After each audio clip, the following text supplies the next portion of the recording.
Nace en Lisboa y crece en Buenos Aires. Se especializa en bellas artes y estudia composición con los maestros Sergio Hualpa y Aide Gerard. En 1997 se traslada a París, donde reside actualmente, para continuar su formación en el Conservatorio de París con los maestros Jacques Charpentier y Paul Mefano.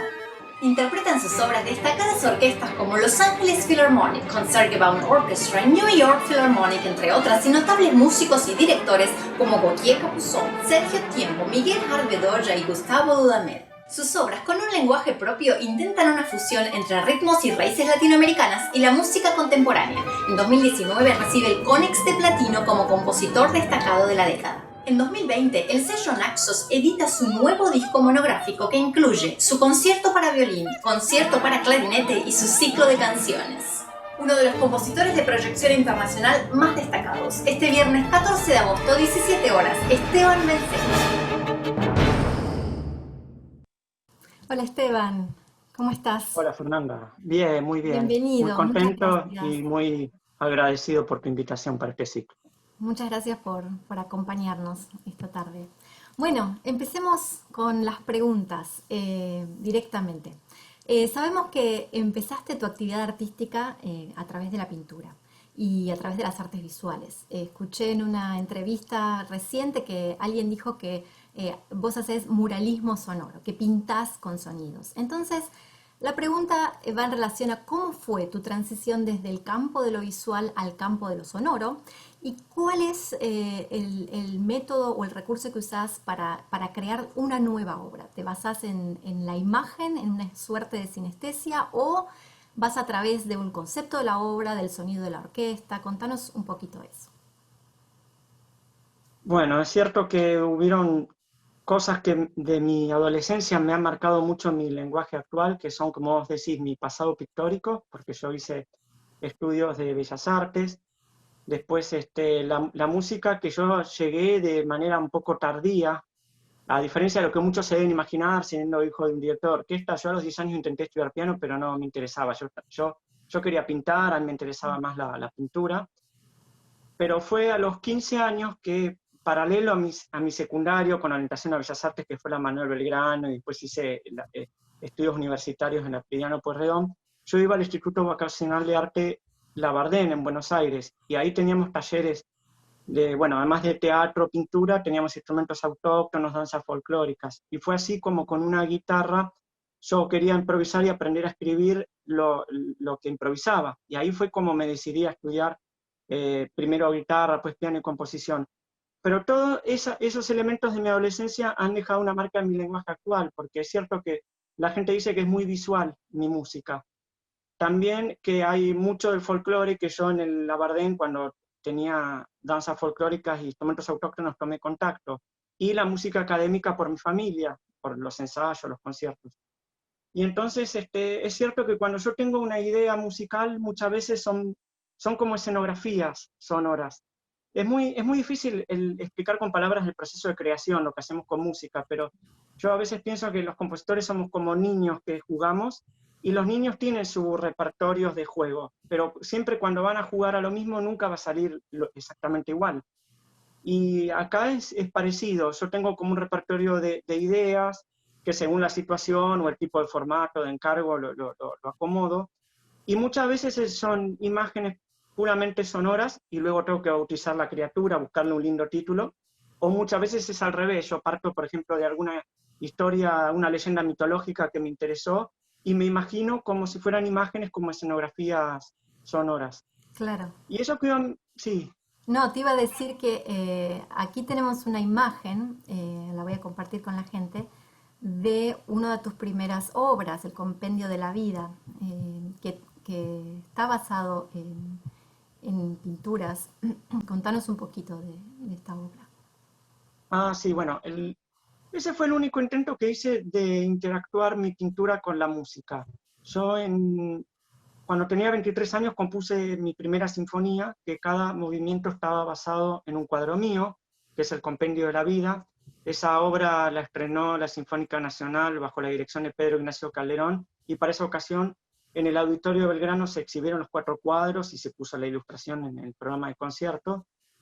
Y, y esa fue una de las pocas ocasiones donde yo interactué realmente en mi música con la con la pintura. Pero después eventos que vinieron después, que vinieron, no, ya un poco antes, pero me fueron marcando, hicieron que por ahí me volqué más profesionalmente hacia la música, que los proyectos me llevaron más hacia la música, si bien yo había hecho un par de exposiciones en el Centro Cultural Ricardo Rojas y en la sucursal de un banco, que finalmente como que dejé de tener interés de expresarme con los colores, sino que pintar, pero con sonidos. Con sonidos, claro. Y tu música también tiene fuerte relación con la música contemporánea. Entonces, mi pregunta es, ¿con cuáles técnicas vos te sentís más cómodo de trabajar o te sentís más cerca? ¿Y cómo adaptás esas técnicas para componer tus obras que realmente tienen una identidad propia, no tienen un sonido propio? Bueno, muy buena tu pregunta y muchas gracias por lo de identidad propia, porque es lo mejor que le puedes decir a un compositor. Yo siempre aspiro a que, yo digo que uno está como sembrando árboles para futuras generaciones. A mí me encantaría que en el futuro alguien pueda reconocer y diga que ese es mi estilo, que tengo una identidad propia. Bueno, con respecto a mi lenguaje, yo siempre cuando tengo que hablar un poco de mi estilo corro el riesgo de encasillarme, ¿no? Pero bueno, hay varios aspectos de mi música. Una, como yo decía, el contacto del folclore desde muy joven, que eso dejó una marca en mi lenguaje. Y es lo que yo un poco me siento identificado con la línea de ciertos compositores como Alberto Ginastera, o el brasilero Héctor Villalobos, o los mexicanos Silvestre Revueltas y Carlos Chávez, entre muchos otros, que hicieron lo que se llama un folclore imaginario, que es han tomado raíces, mitologías, ritmos de nuestra cultura como fuente de inspiración, pero para desarrollar su propio lenguaje. A mí mi intención no es hacer la etnomusicología, sino de manera muy intuitiva tomar estos elementos. Y bueno, y esta fusión de estas raíces, que si bien yo tengo en común este folclore imaginario con estos compositores que recién mencioné, la misma cultura, como yo soy un compositor de hoy, de estos tiempos, mis influencias estéticas son otras. Yo tengo una paleta orquestal muy francesa, ya desde mis primeras obras tenía mucha influencia de los impresionistas, después al llegar a Francia, al tomar en contacto con la música de Henri Dutilleux, que yo admiro mucho, Olivier Messiaen, la escuela espectral que yo descubrí acá, compositores como Gerard Griset, Tristan Murail, Marc-André David, más joven, o los finlandeses Kaya Saariaho o Magnus Lindberg.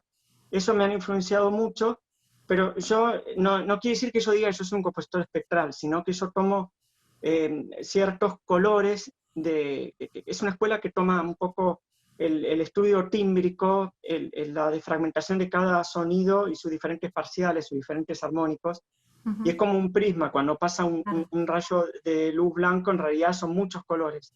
Y un poco yo he tomado ciertas timbres o armonías para mi paleta orquestal, que se manifiestan en muchas obras como mis obras para ensamble Pilian Quitral o Wenuleufu, que quiere decir Río del Cielo en mapuche.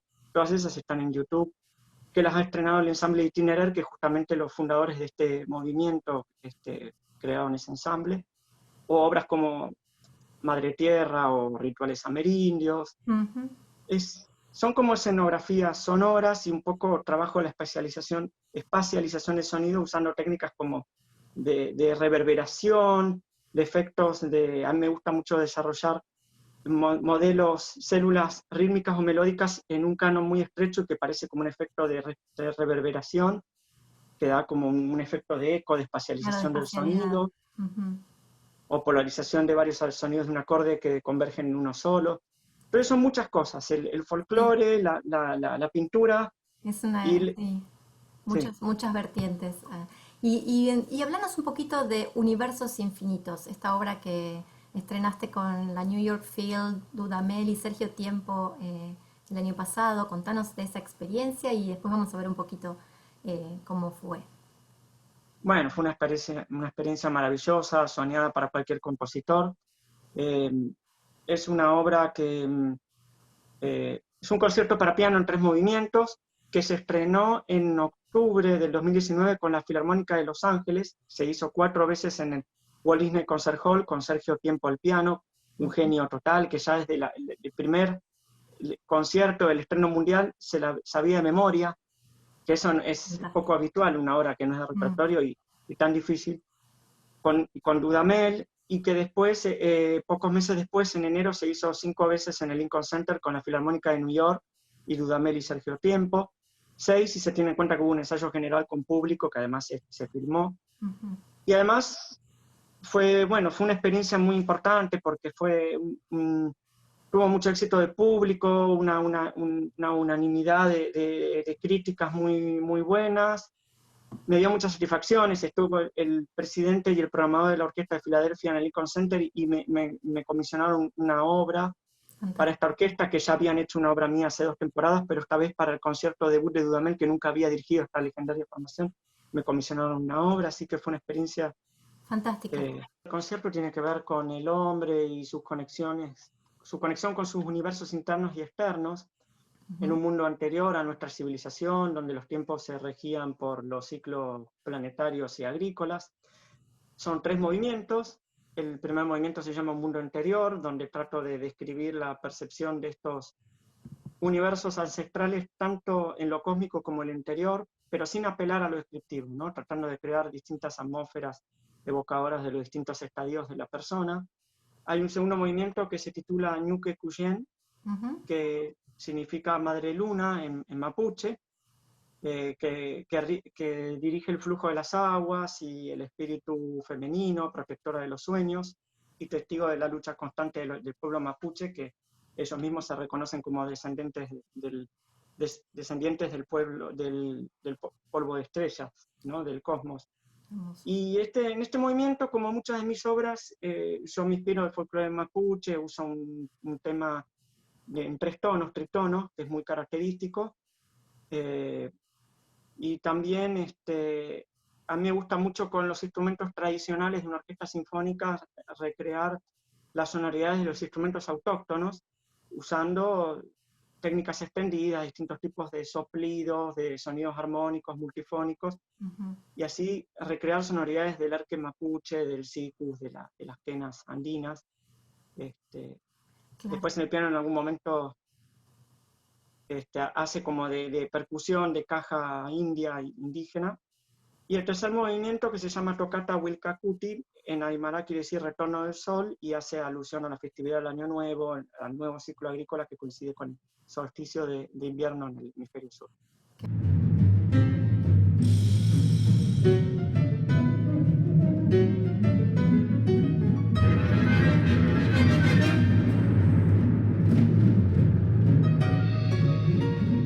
Music is a universal language, it's a universal artistic creation. It's about the nature, it's about a culture, it's about the personality, it's about what surrounds us.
Music written in different places that show different kind of elements, but at the end is one music.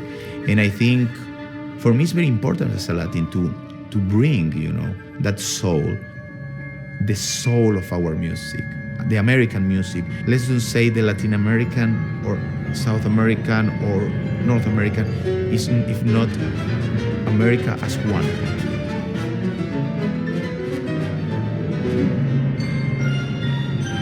That is why the reason of this program, a combination, the soul of our music is one.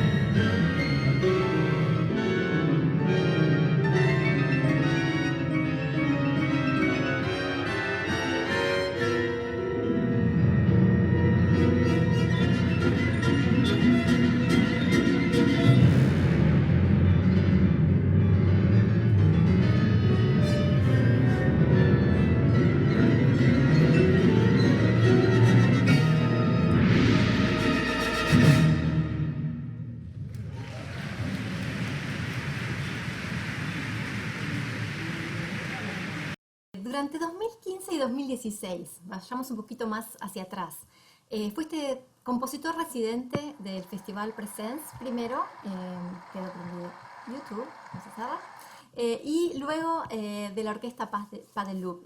Entonces, contanos un poquito de esa experiencia como compositor residente. Sabemos que tuviste la oportunidad de estrenar tus obras en la Philharmonie de París y otras grandes salas de la ciudad. Contanos qué significó ser compositor residente para vos en ese momento de tu carrera también. Bueno, fue una oportunidad maravillosa. Por empezar, el Festival Presence de Radio France es uno de los festivales más importantes de creación contemporánea.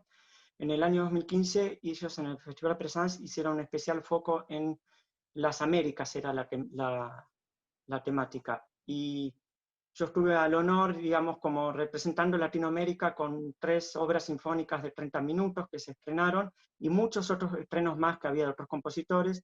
Y John Adams también, 3 obras sinfónicas, un poco representativo de Norteamérica y muchos otros compositores norteamericanos más que tuvieron también algún estreno. Y bueno, ahí para ese festival se me encargó el concierto para violonchelo que estrenó el famoso violonchelista Gauthier Capuçon con la Philharmonie de Radio France, mi díptico Madre Tierra con la Orquesta Nacional de France, que me comisionaron y que la dirigió Giancarlo Guerrero, y el estreno francés de Rituales Amerindios, que para esta ocasión, cerrando el festival, lo dirigió Diego Mateus con la Philharmonie de Radio France. Fue una experiencia maravillosa en el nuevo auditorio que se acababa de ampliar en Radio France, y luego el año siguiente la Orquesta Pas de Loup, que es una de las orquestas más antiguas de París que fundó Jules Pas de Loup, que existe desde 1861, que estrenó obras de Ravel, de Bizet, de Milhaud, de un montón de compositores. Ellos para el 2016 hicieron lo que se llama una carta blanca, ¿no? Me invitaron como compositor residente y programaron en esa temporada 8 obras mías, 4 de ellas en la nueva Philharmonie de París que se acababa de inaugurar, 3 en la Salle Gaveau y un estreno mundial en el Teatro du Châtelet, que fue Aurora Austral, que ellos me comisionaron y que luego me dieron una medalla de honor.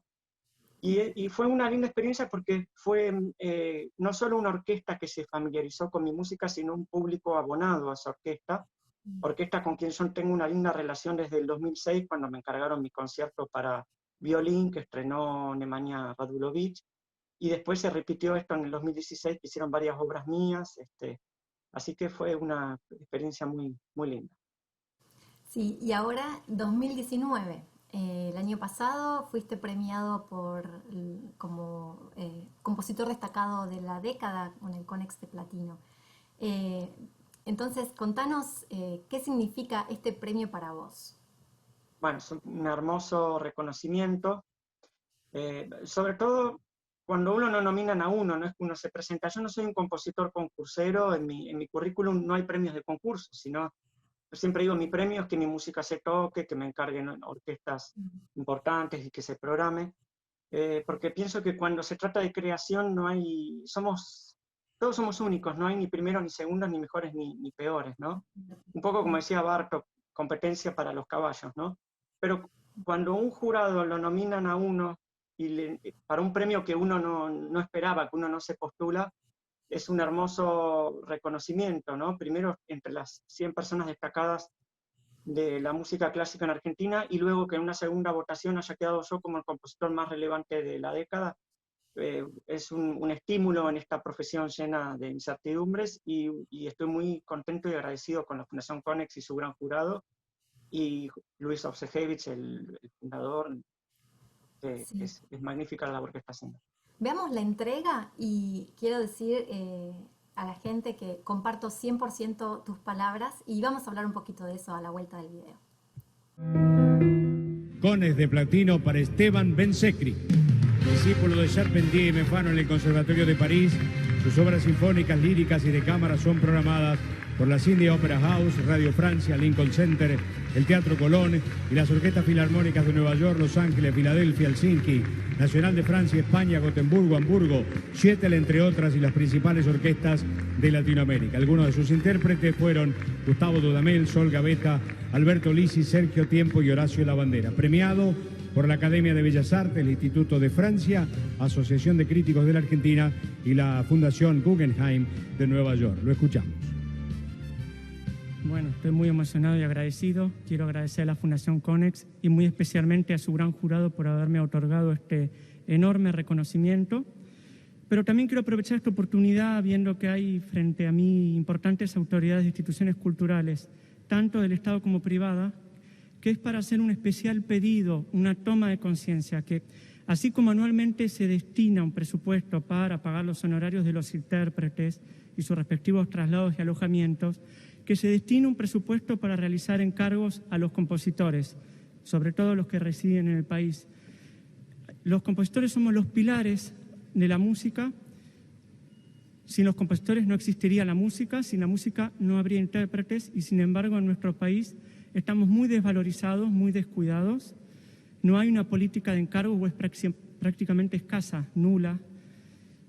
Por eso este especial pedido, no solo por el merecido confort para el compositor, sino también para fomentar la producción de nuevas obras para enriquecer nuestro patrimonio musical, porque si no nos vemos obligados a un exilio vocacional para poder vivir de la composición y la mayoría de los que viven en el país realizan actividades que lo alejan de su real vocación. Por eso este especial pedido, y bueno, sé que no hay mucho tiempo, por último quiero dedicar este premio a mi esposa Fernanda y mi hijo Noah, que me estarán mirando desde París, y muy especialmente a mis padres Mario y Titina, por el apoyo que siempre me han brindado y la paciencia que me han tenido, y a quienes fueron mis profesores de música, empezando por el Instituto Vocacional de Arte Labardén de la Ciudad de Buenos Aires, donde ahí empecé a desarrollar mi vocación por la música, y quienes fueron mis maestros, María Concepción Patrón, a la memoria de Sergio Hualpa, Aide Gerardi, con quien comencé a componer mis primeras obras antes de emigrar a París, donde realicé estudios con Jacques Charpentier y Paul Mefano. A todos ellos va dedicado este premio. Muchísimas gracias a todos. Bueno, lindo Bueno, recuerdo. sí, realmente lo que decís es muy cierto. No hay una política de encargos en primer término. Entonces yo te quería preguntar, más allá, por supuesto, de lo que estaba sugiriendo, ¿no? a las autoridades que estaban presentes en esa entrega. Nosotros desde nuestro lugar individual, ¿no? desde el lugar de intérpretes, ¿qué podemos hacer para acompañar a nuestros compositores, para ayudar a difundir y para ayudar a crear un patrimonio musical propio, como vos decías, que es tan importante para nuestra identidad musical? Bueno, como intérprete es difundir la música de nuestros tiempos. Yo dependo mucho de los intérpretes. Todos los lugares que se mencionó que se ha interpretado mi música son lugares donde yo jamás hubiese tenido contacto. Son los directores, los intérpretes que hacen que mi música viaje. Así que fundamental, intérprete, difundir la música. Y aquellos que tienen medios pueden hacer mecenazgo, comisionar obras. El mensaje yo más bien lo había pensado instituciones que tienen presupuestos que son los que pagan honorarios a los intérpretes, que por qué no, que paguen también encargos, pero intérpretes que tengan medios, porque por qué no, que hagan mecenazgo también. Sí, y también quizá planificar dentro de nuestros conciertos regulares una Por obra supuesto. de composición, o sea, que sea como no sé si un deber moral, pero sí como un compromiso que podamos tomar todos nosotros de decir, bueno, vamos a interpretar compositores argentinos vivos y a dar a Por conocer supuesto, nuevas obras, sí. como incluso desde los conservatorios, desde los programas de estudio, ojalá pudiéramos, muchas veces vienen de las autoridades de arriba, digamos, qué hay que hacer y qué no, pero sí uno como alumno, como intérprete puede pedir, bueno, no, yo quiero en mi recital de graduación interpretar tal y tal obra. Me parece importante hacer un poquito de fuerza nosotros también, ¿no? Es fundamental, la música vive gracias a ustedes, si no queda en un papel, en una pantalla de computadora. Ustedes son los que le dan vida. Nosotros la creamos, pero ustedes son las que lo transmiten. Ustedes son los parteros de la criatura, digamos. Si no, queda en la ecografía, que es el pentagrama, la partitura. Ujú. Ustedes son los que dan a luz las obras que creamos, que engendramos nosotros, digamos. Sí.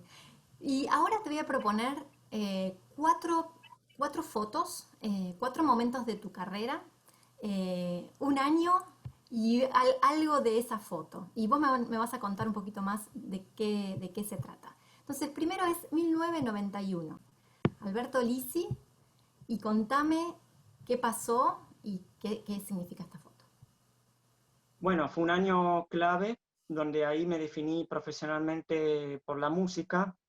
Yo estaba entre mis dos amores, que era la pintura y la música, pero sucedió que yo tuve la suerte de estar en contacto con Alberto Lisi, de hacerle escuchar una obra para violín y piano, que fue de mis primeras obras, que ya las considero fuera de catálogo, y a él le gustó mucho y me ofreció el desafío de componer un capricho, una obra breve para violín solo, y que a su regreso de Suiza, porque bueno, para los más jóvenes que por ahí no lo saben, Alberto Lisi fue un gran violinista argentino que falleció hace 10 años y que era el director de la Academia Menuhin en Suiza, y que todos los años venía a dictar cursos y a hacer conciertos a Argentina.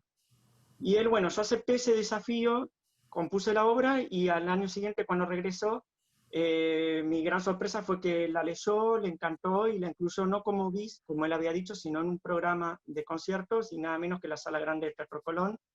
Y así fue como empezó mi carrera profesional, digamos. Hubo buenas críticas, repercusión con el público, músicos que me empezaron a pedir obras, mis primeros encargos, y fui un poco dejando de lado la pintura porque empecé a tener más interés en expresarme con sonidos que con colores. Claro. Segunda... Después debo decir que también a Lisi, perdón, le debo mi primer contacto musical con Europa, porque cuando yo en el 95 me invitó como compositor residente en la Academia Menuhin, ahí luego yo viajé y me enamoré de París y ahí me quedó la idea que después en el 97 volví y me instalé a París para estudiar. Claro, qué importante. Sí. Segunda foto, 2013, Rituales Amerindios. ¿Qué nos podés contar? ¿Dónde estás? ¿Qué nos podés contar de esta foto? Bueno, Rituales Amerindios fue una obra que me encargó la Orquesta de Gotemburgo, que es la nacional de Suecia, que el director musical era Gustavo Dudamel. Fue un año muy importante porque, bueno, yo tuve la suerte de que con Dudamel musicalmente entramos en contacto mucho antes que él sea el famoso Dudamel. Él en el año 2004 estuve programado en el Festival Latinoamericano de Música de Caracas con Colores de la Cruz del Sur, y a él esa obra le gustó y me dijo, la voy a llevar a las grandes orquestas, y después pasaron años, no tuve nunca más novedades. En el 2008 yo lo fui a ver un ensayo con la Filarmónica de Radio Francia y me dijo que me iba a encargar una obra para sus orquestas. Él tenía la Orquesta de Gotemburgo, la de Simón Bolívar, y estaba designado como futuro director de Los Ángeles Philharmonic, y de eso que me dijo surgió Rituales Amerindios, que se estrenó en Gotemburgo, le hicieron en gira al Festival de Islas Canarias, y luego a él, como le gustó muchísimo la obra, la hizo también con Los Ángeles Philharmonic, la llevó en gira a San Francisco, después con la Simón Bolívar la hicieron en el Carnegie Hall de New York, en Berkeley, California, en el Royal Festival Hall de Londres, y esta foto es en el Concertgebouw de Ámsterdam, que él la hizo con la Simón Bolívar, y que luego al año siguiente él volvió de vuelta con mi obra Colores de la Cruz del Sur, con la Royal Concertgebouw Orchestra, que la llevó también en una gira europea que culminó en la Salle Pleyel de París. Entonces, esta foto nos lleva a Colores de la Cruz del Sur y este disco. Contanos un poquito sobre esto. Bueno, Miguel Jarvedoya es uno de los grandes difusores que he tenido de mi música. A él le gustó mucho Colores de la Cruz del Sur y él hace una magnífica labor de difusión de compositores latinoamericanos. De hecho, él fundó una editorial donde está publicada esta obra. Y esa foto es después de un concierto de Radio y Televisión Española, y yo en la mano tengo un CD que se llama Sur, de obras de compositores latinoamericanos, donde está incluido Colores de la Cruz del Sur, que él la grabó con la Forward Symphony. Y él además la programó en muchos lugares, en la Ópera de Sydney, con la Filarmónica de Helsinki, en Estados Unidos la ha hecho también con las orquestas de Seattle, de Atlanta, en muchos lugares. Y la última, esta foto en casa, el CCK 2015. Contanos un poco. Eso fue un lindo reconocimiento que me dio mi país, que para el concierto, el histórico concierto inaugural del CCK, de la Sala Sinfónica, nueva sede de la Sinfónica Nacional, en ese entonces bautizada Ballena Azul, hoy que es la Sala Sinfónica, hoy creo que se llama Auditorio Nacional. Ellos incluyeron en el repertorio del concierto inaugural mi obra Pachamama, que es el primer movimiento de mi díptico Madre Tierra, y esa foto es el concierto inaugural que la dirigió Pedro Ignacio Calderón con la Sinfónica Nacional. Bueno, y ahora 2020. Entonces, 2020, Naxos edita tu disco monográfico, que incluye tres obras tuyas. Contanos cómo fue la producción de ese disco, qué significa este disco para vos. Este disco, bueno, es un regalo que me cayó del cielo, que se lo debo a Pablo Boyano. Vos me preguntabas hace un rato qué pueden hacer los intérpretes por los creadores. Cierto, Ahí tenés un ejemplo. sí. Pablo Boyano es un gran difusor de mi música. Él es siempre digo, es un soñador en voz alta. Hacía años que me venía diciendo que él tenía en la cabeza que quiere grabar mi música, que estaba viendo distintas discográficas. Y un día me llama y me dice, Esteban, Naxos está interesado en tu música, vamos a grabarlo, vas a tener que viajar a Ucrania. Y bueno, encantado, eso fue una experiencia magnífica, además conocer Ucrania, que es la tierra de mi abuela materna, y además que se armó un grupo maravilloso, no solo artístico, sino humano, con Ayako Tanaka, que fue la soprano coloratura japonesa, que grabó mi ciclo de canciones, que ella lo conoce muy bien, porque ella fue quien, junto a Pablo Bogiano, lo estrenaron en el concierto de apertura de la temporada 2017 de la Sinfónica Nacional en SSK. Ujú. Después también se grabó mi concierto para violín con Xavier Inchausti, que él también conoce muy bien esta obra porque él ya lo había hecho con Pablo Boyano con la Orquesta Cargu Mura en Rumania, y él fue quien lo dio a conocer en Buenos Aires con la Filarmónica en el Teatro Colón, que hizo el estreno porteño. Y Y Mariano Rey claro. fue el elegido para esta grabación, para grabar este concierto, que Pablo Boyano también lo conoce porque él fue quien lo estrenó, y que con, bueno, Mariano Rey, un lujo Sí, para mí, un encanto de persona y un artista excelente, y les recomiendo escuchar este disco. Y y fue vamos, una experiencia de sí, grabación en sesión de estudio, además. claro. Sí. Nos vas a seguir contando, pero veamos el video donde nos explicás qué significan estas obras.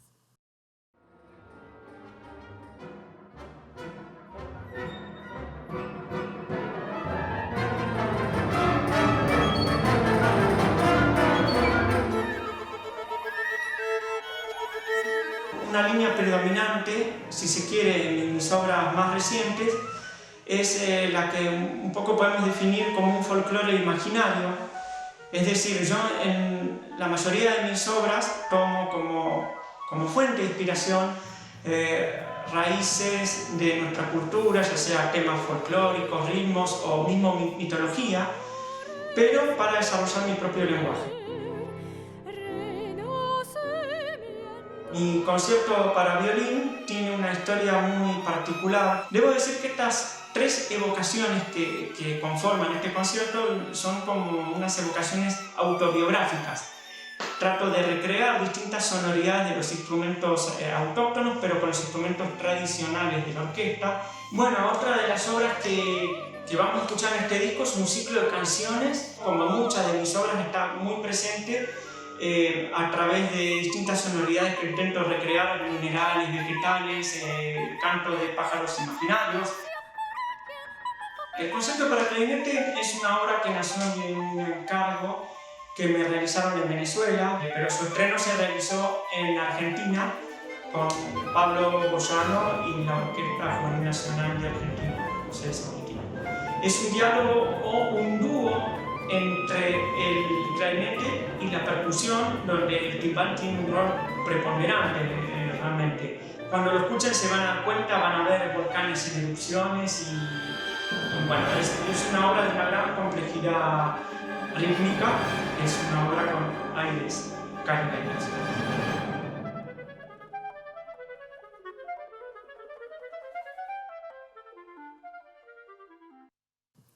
Un gran trabajo realmente y hermosas obras. Vi que la otra vez, creo que hace unas semanas que publicaste también en tus redes sociales dónde lo podemos escuchar este disco. Podemos acceder a la página de Naxos, está publicado en Naxos en español también. Así que invitamos a toda la Spotify, gente. en todas las plataformas digitales, Exacto, invitamos Amazon, a se toda la puede. gente a que se acerque a escucharlo. Y bueno, vamos a cerrar, te agradezco muchísimo que estés con nosotros hoy con una pregunta más informal que tiene que ver con alguna actividad o hobby o o alguna actividad que estés haciendo extra musical que por ahí te guste, o algún pasatiempo en tus ratos de ocio. Contanos un poquito. Bueno, una actividad, pero es algo muy reciente, no vayan a creer que soy un especialista. Lo que pasa es que yo digo que mi hobby es mi vocación, que es a la vez mi trabajo, que es la música, suena muy monótono. Y bueno, una actividad reciente es la jardinería, pero estoy aprendiendo. Yo desde hace un poco más de 3 años, antes que naciera mi hijo Noah, nos mudamos a las afueras de París, estamos a 15 kilómetros, para tener un poco más de espacio y tenemos una casa con jardín. Y con mi mujer hicimos una huerta. Ella conoce más, yo estoy aprendiendo, yo me ocupo más del césped, y tenemos, bueno, una huerta y un montón de flores y plantas. Es hermoso, Que, sí. pero no me pidan consejos ni servicios porque estoy aprendiendo de mis errores. No, sí. Bueno, te agradezco muchísimo, Esteban. Ha sido un placer conversar con vos. Te deseamos todo lo mejor para tu carrera. Esperamos con ansias tus próximos proyectos. Y bueno, gracias una vez más por acompañarnos en este ciclo. Muchísimas gracias, el agradecido soy yo. Chao, hasta siempre. Hasta luego.